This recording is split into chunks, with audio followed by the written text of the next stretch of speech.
আমাদের নেড়িমুদিকে ওজন কম দেওয়ার জন্য কি শাস্তি দিল ভাবো? কি শাস্তি গো চিমটি? হুম, 57টা বড় বড় বাতাসা খাওয়ালো। নো জল, নট কিচ্ছু। এসব তো আমাদের রাজা মশাইকেই মানায়, আসলে এসব গোপাল দাদুর বুদ্ধি। ঠিক বলেছিস। তা সে কি রে, সকাল বেলায় সবাই একেবারে বাড়িতে হাজির। হ্যাঁ, কি ব্যাপার ন্যাপলা? গোপাল দাদু আজ সকালেই রাজামশাইয়ের ঢেড়াদার ঢেড়া পিটিয়েছে। কারোর অসুখ করলে সময় নষ্ট না করে চিকিৎসালয়ে নিয়ে যেতে হবে। এই জন্য সপ্তদ্বীপে অত বাচ্চা কদিনে মরে গেল। কি দুঃখ। ওই ঢেড়া দেবার বুদ্ধি তার মাথায় এলো গোপাল দাদু? নিশ্চয়ই তোমার। না রে বাপু না, আমি হলাম গিয়ে গোপাল ভাঁ।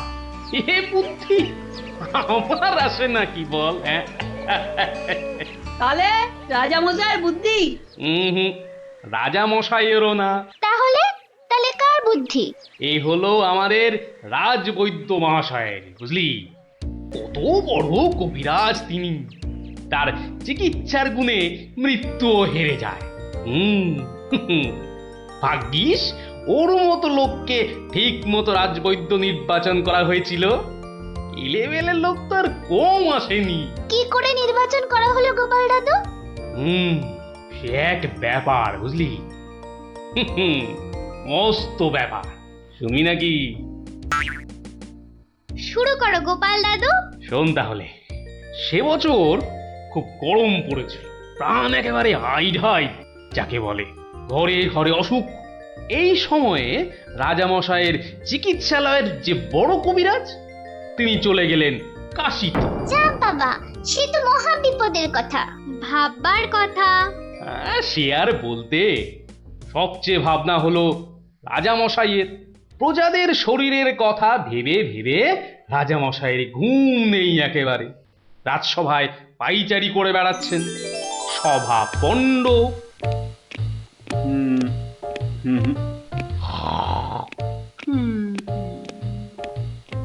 না,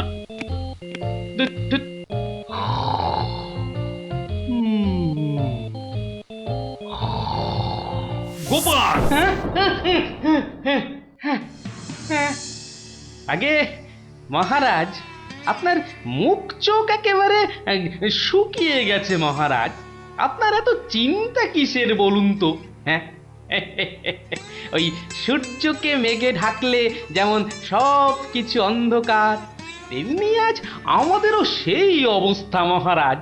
তুমি তো ভারী পচা খেদা ভাঁড় হে গোপাল।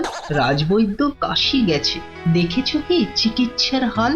ভেবে ভেবে কেষ্টচন্দ্র জেগে সারা রাত, অসুখেতে লোকে কাত, চিকিৎসার একই অধঃপাত। দেখো কাণ্ড, এই কথা!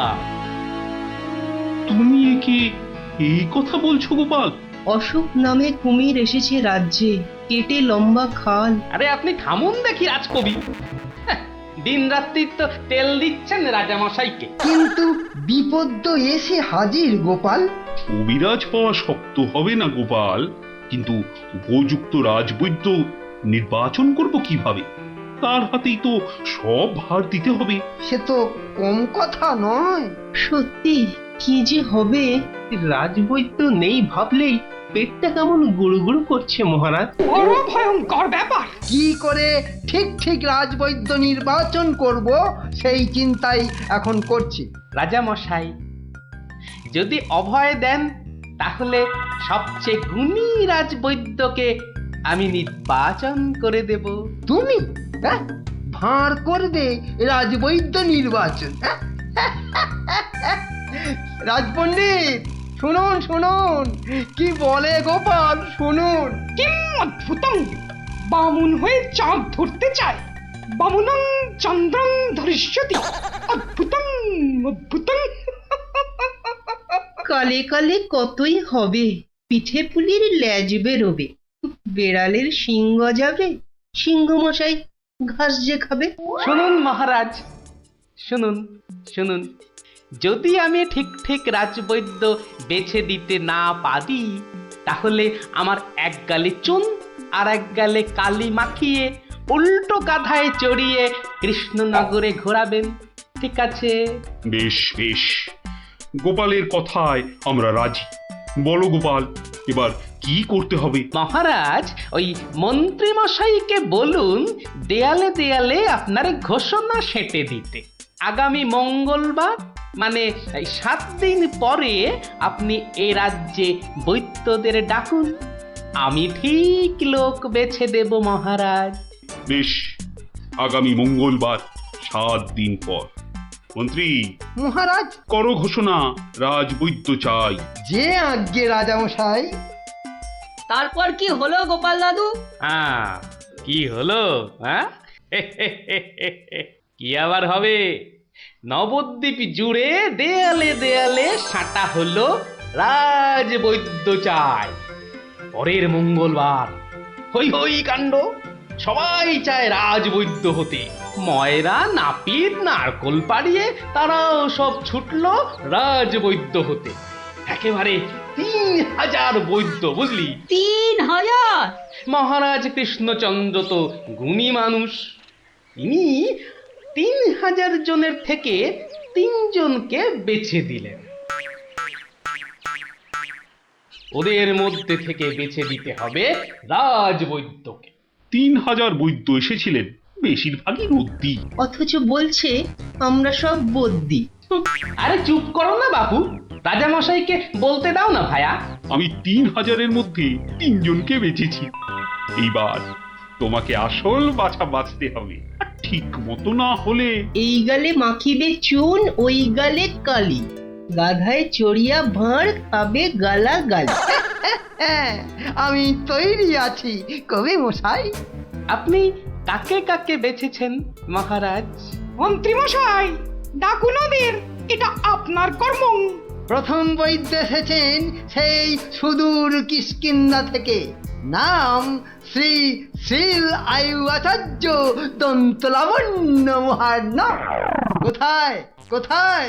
আসুন আসুন মহার্ণব মশাই, এগিয়ে আসুন এগিয়ে আসুন। দ্বিতীয় বৈদ্য? দ্বিতীয় বৈদ্য এসেছেন অলকাপুর থেকে, ওনার নাম হলো মম নাম পিণ্ডাইকরণ কবিরাজন পুঙ্গবং চরক শাস্ত্রী। দেখো কাণ্ড, এত বড় বড় নাম মনে রাখা ভয়ানক শক্ত বুদ্ধি মশাই। আমি ওনাকে বলবো আচার্য মশাই, আর আপনাকে বলবো শাস্ত্রী মশাই। মন্ত্রী মশাই, এবার তৃতীয় কবিরাজকে ডাকুন। তৃতীয় কবিরাজের নামটা বড় ছোট, শাস্ত্রী নয়, আচার্য নয়, নবদ্বীপের লোক। খুব বয়স হয়েছে। ওর নাম হলো, আমাকে লোকে বলে বুড়ো কবিরাজ। কি কি রোগের চিকিৎসা করেছেন একবার বলে দিন। বলতে গেলে আমি কোনো রোগেরই চিকিৎসা করি না, একদম আকার। অথচ আমায় যদি বলতে বলেন, এক নিঃশ্বাসে ৭৩,০০০ রোগ বলে যাব। হ্যাঁ, ওলাউটো, পেঁজরা, খোস, কাশি, সর্দি গর্মি, তরকা, কম্প, ঝম্প, শ্বেত সার, কত হলো? কে এমন মূর্খ আছে যে গুনবে ভারমশাই?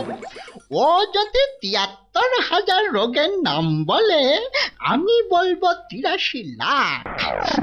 সব বড় বড় রোগ, সর্দি কাশির মতো নাতি নাতনি রোগ নয়। শুনুন তাহলে, যক্ষা, রক্তাম্বু, অস্থিবাস, বেগুন চোরা, দাপট কাঁটা, পেয়াটকা, মরা মাছ, হাঁস পোকা। থামো থামো থামো, ও এ তো কানের পোকা, নাড়িয়ে ছেড়ে দেবে। শুধু কানে কেন মহারাজ, কানে, বগলে, নখে, সর্বত্রই পোকা নড়বে, তবে আমার নাম শাস্ত্রী। গোপাল, আর বিলম্ব করলে দেশত্যাগী হব বলে দিলাম। বেশ বেশ মহারাজ, আমি শুরু করি। আচার্য মশাই। আচার্য মশাই, এগিয়ে আসুন এগিয়ে আসুন। না না না না, আসতে হবে না, আসতে হবে না। বলছিলাম কি, ওই কৃষ্ণনগরের দেওয়ালে দেওয়ালে লেখা হলো রাজবৈদ্য চাই, আপনি বিদেশের লোক, কি করে খবর পেলেন? সে পেতেই পারে গোপাল, মহারাজ কৃষ্ণচন্দ্রের রাজবৈদ্য বলে কথা, কম ব্যাপার নয়, বুঝেছো? বুঝেছি, সে যাকে।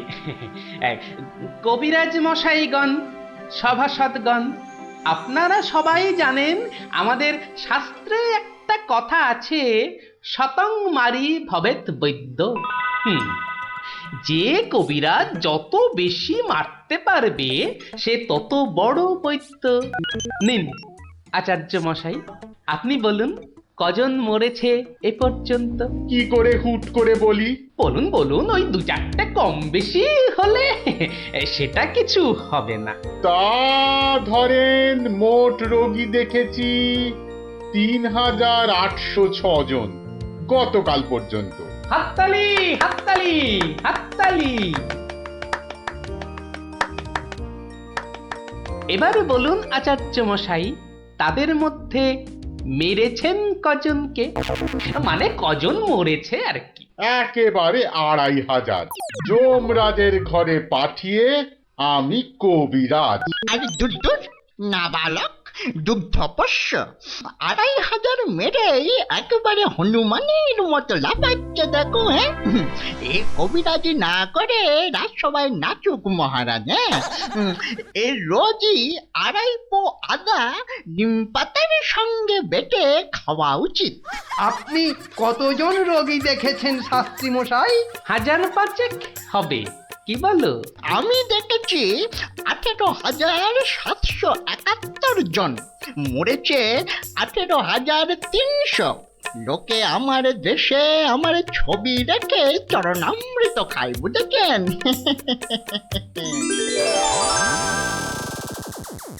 বুঝলেন তো? একবার দুজন সৈনিক দৌড়াতে দৌড়াতে এসে থামলো, খবর এনেছে ওরা।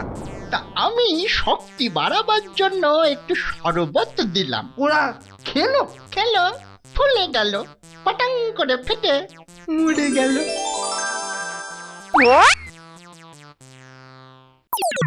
এ কি, আপনি কোথায় যাচ্ছেন?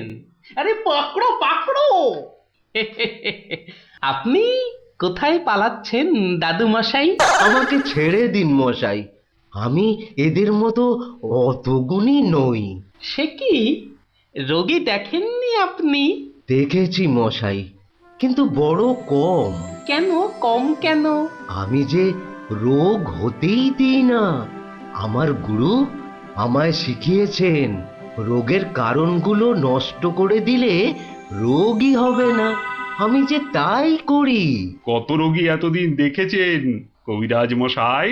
সারা জীবনে আমি দেখেছি ১০০০ খানেক রোগী, আর মরেছে মাত্র ৩০ জন। তাতেই আমার লজ্জা করে। তাই বলছিলাম আমায় ছেড়ে দিন, আমি এদের মতো এত বড় কবিরাজ নই। আমি বড় তুচ্ছ, এখানে এসে খুব ভুল করেছি। কিন্তু কবিরাজ মশাই, এখানে না এলে আপনি আরো ভুল করতেন যে, কারণ মহারাজ কৃষ্ণচন্দ্র আপনার মতন রাজবৈদ্যকেই খুঁজছেন। যে কবিরাজ রোগের কারণগুলো নষ্ট করে দেন তিনিই যে শ্রেষ্ঠ। যে কবিরাজ রোগীর মৃত্যু হলে দুঃখ পায়, লজ্জা পায়, তিনিই তো শ্রেষ্ঠ। মহারাজ, এই আমার শ্রেষ্ঠ কবিরাজ, নির্বাচন শেষ মহারাজ। সাবাস গোপাল, সাবাস। তোমার রাজবৈদ্য নির্বাচন এই দেশের সর্বশ্রেষ্ঠ শিক্ষা। তুমি শুধু হাসির রাজা গোপাল ভাঁড় নও, তুমি এই বাংলার অলংকার। সত্যি গোপাল দাদু ঠিক বলেছিলেন রাজবৈদ্য। রোগের চিকিৎসার চেয়ে বড় হলো রোগ হতে না দেওয়া। তাই সামান্য রোগ হলে চিকিৎসালয়ে আসতে বলে ঢেড়াদার ঘুরে বেড়াচ্ছে। এমন রাজবৈদ্যকে তুমি বলেই নির্বাচন করতে পেরেছো। রাজা মশাই ঠিকই বলেছেন, তুমি শুধু হাসির রাজা নও, তুমি জ্ঞানের রাজা গোপাল ভাঁড়।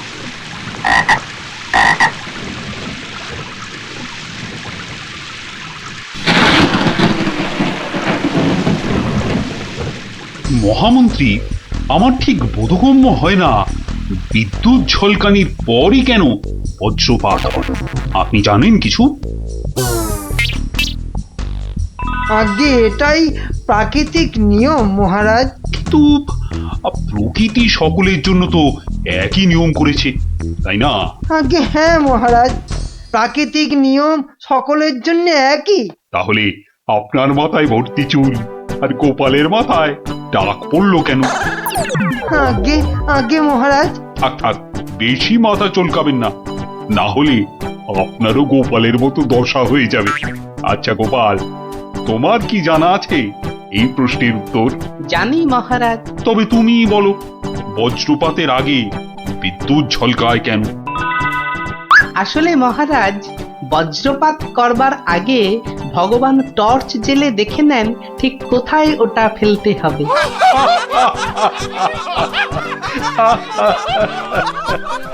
একেবারে গোপাল সুলভ উত্তর।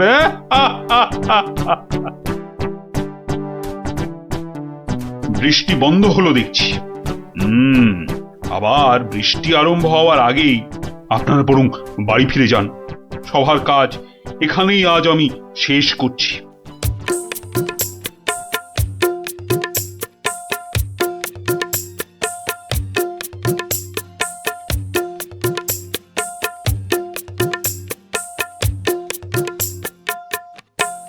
বলি, পথ ছাড়বে নাকি কাল যা করেছিলাম আজও তাই করতে হবে? এই রে বেটা গোপাল ভাঁড়, মহারাজ কৃষ্ণচন্দ্রকেও খোল খাইয়ে ছাড়ে, আমি তো কোন ছাড়। কাল নিশ্চয়ই কাউকে জলে ঠেলে ফেলে দিয়ে রাস্তাটা পেরিয়েছিল। না বাবা, দরকার নেই। মানে সরে দাঁড়ানোটাই বুদ্ধিমানের কাজ হবে দেখছি। কি হলো কি? হ্যাঁ, পথ ছাড়বে নাকি? না না না গোপাল ভাইয়া, আমি নেমে দাঁড়াচ্ছি, তুমি যাও। তা গোপাল ভাইয়া, কাল তুমি কি করেছিলে শুনি? আজ তুমি যেটা করলে সেটাই আগে। হ্যাঁ,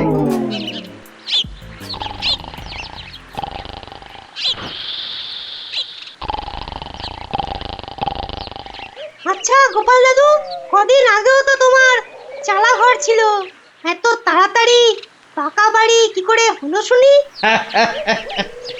হ্যাঁ, সেটা একটা ঘটনা বটে, বুঝলি? হ্যাঁ গোপাল দাদু, আজকে বরং সেটাই শোনাও। শোন, তবে বলি সেই ঘটনাটা, কিংবা ভাই দুর্ঘটনাও বলতে পারিস, বুঝলি? একদিন আমি দরবার থেকে ফিরছি, দেখি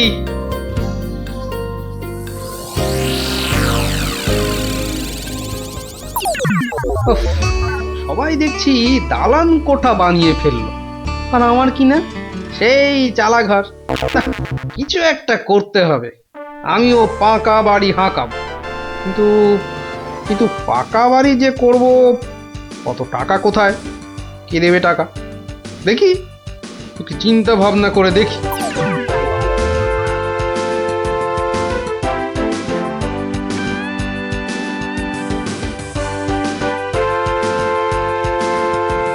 কি গো, এই অবেলায় শুয়ে পড়লে যে?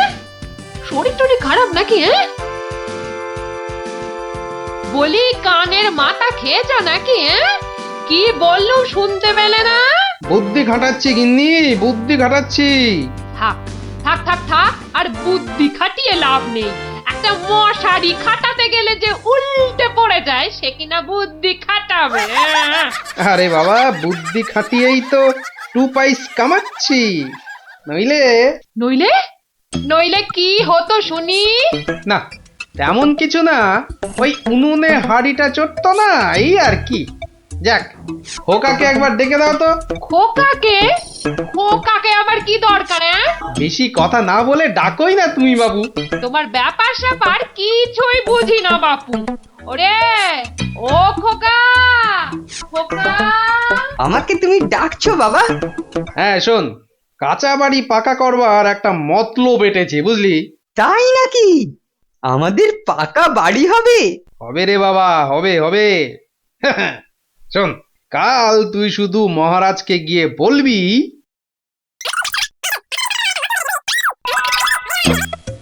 কিরে পারবি তো? পারবো না মানে আলবাত পারবো, তুমি নিশ্চিন্তে থাকো বাবা।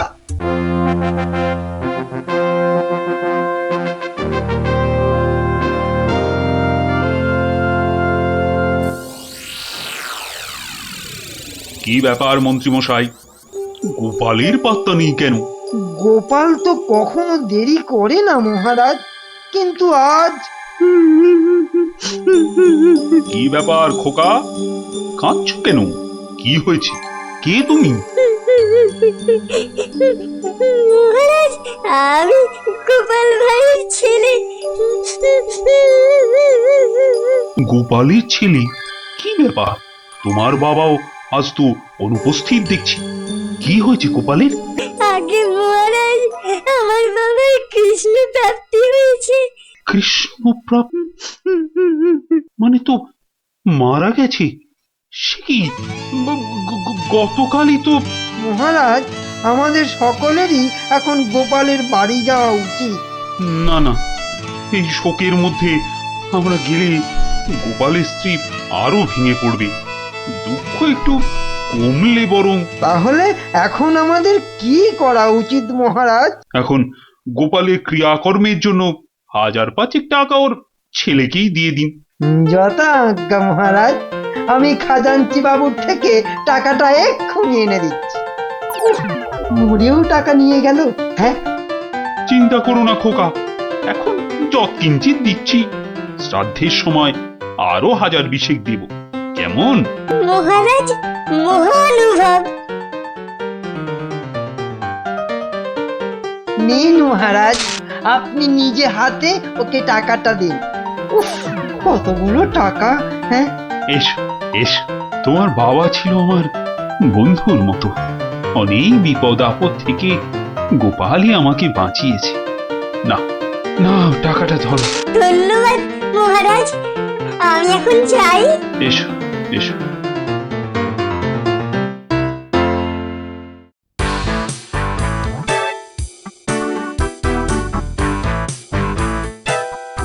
আচ্ছা খোকা, এই রাস্তাটাই কি হাসপাতালে গেছে?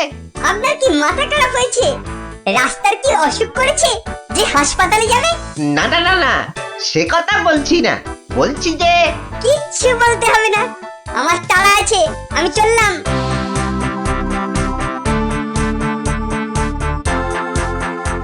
বাপ কা বেটা।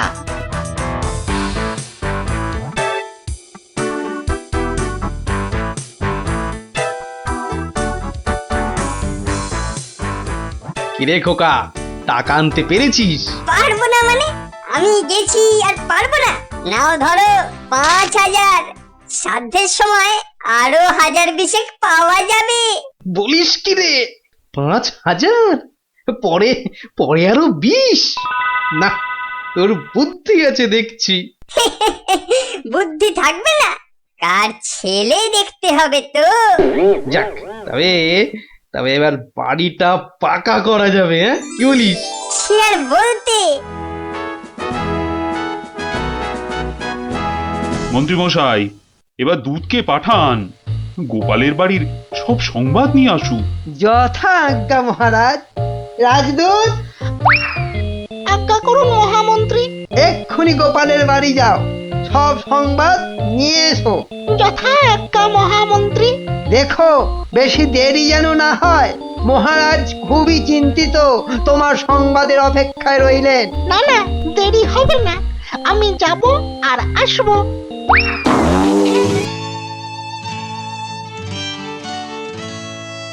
গোপাল নেই, দরবারটা যেন শ্মশানপুরী। মহামন্ত্রী, আপনি গোপালের মতো কোনো চতুর ব্যক্তির খোঁজ করুন, যে বুদ্ধি বলে গোপালের আসনটা পূর্ণ করবে। আপনার আদেশ শিরোধার্য মহারাজ, আমি কিছুদিনের মধ্যেই তার বন্দোবস্ত করব। প্রণাম মহারাজ। কি সংবাদ দূত? গোপালের অন্ত্যেষ্টি ভালোভাবে হয়েছে তো? অন্ত্যেষ্টি? জ্যান্ত মানুষের আবার অন্ত্যেষ্টি হয় নাকি মহারাজ? জ্যান্ত মানুষ? বলো কি?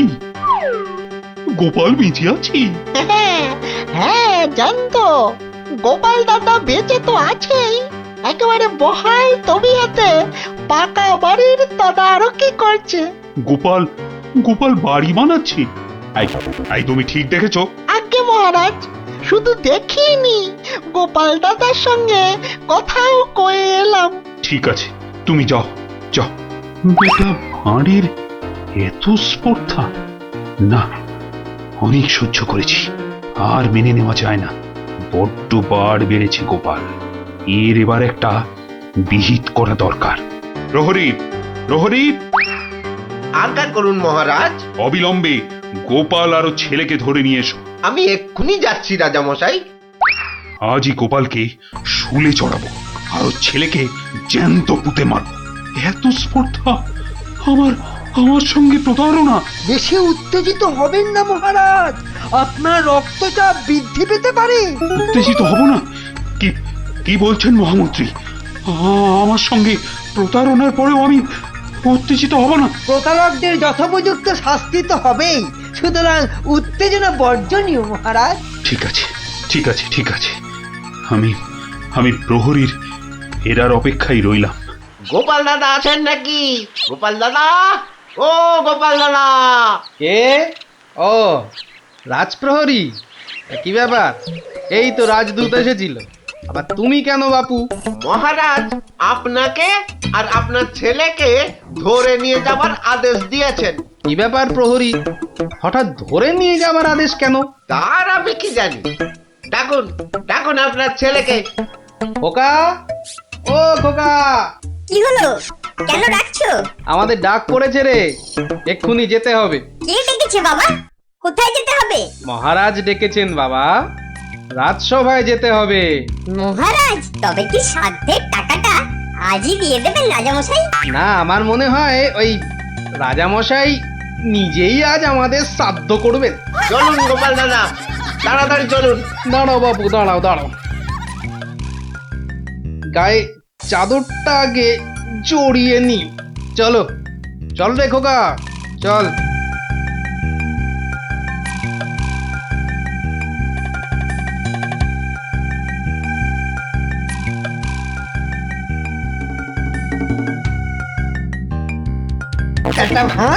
একটা ভাঁড় আমার চাদর জড়িয়ে এসেছে।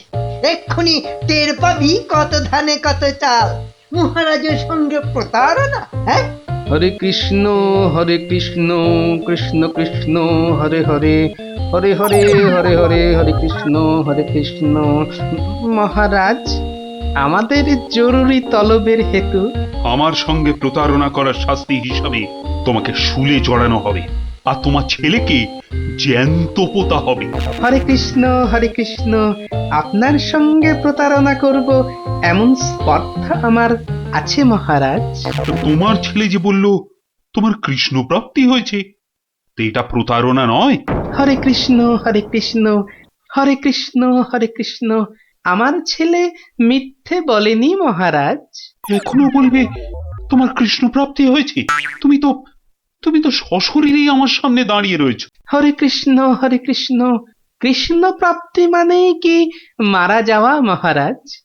আমার সত্যি সত্যি কৃষ্ণ প্রাপ্তি হয়েছে। এই দেখুন মহারাজ। আরে, এই যে দেখি কৃষ্ণমূর্তি, কোথায় পেলে? হরে কৃষ্ণ, বাড়ির ভিত খোঁড়ার সময় এই কৃষ্ণ মূর্তিটা পাই মহারাজ। কেউ লটারি জিতলে সবাই বলে ওর লটারি প্রাপ্তি হয়েছে, তা আমি এই কৃষ্ণ মূর্তিটা পেয়েছি মহারাজ। এটাই কি আমার কৃষ্ণ প্রাপ্তি নয় মহারাজ?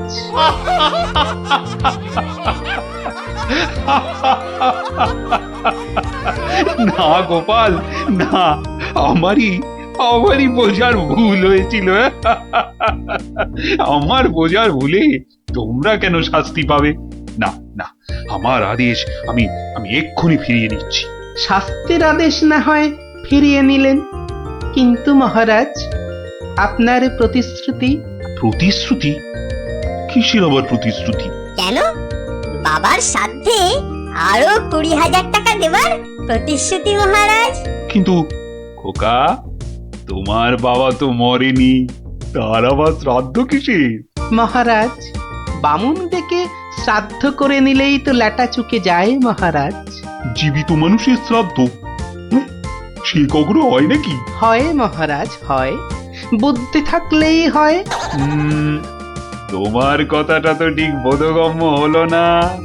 মহারাজ আমার একটা মাটির প্রতিমূর্তি গড়ে সেটার শ্রাদ্ধ করলেই তো হলো মহারাজ।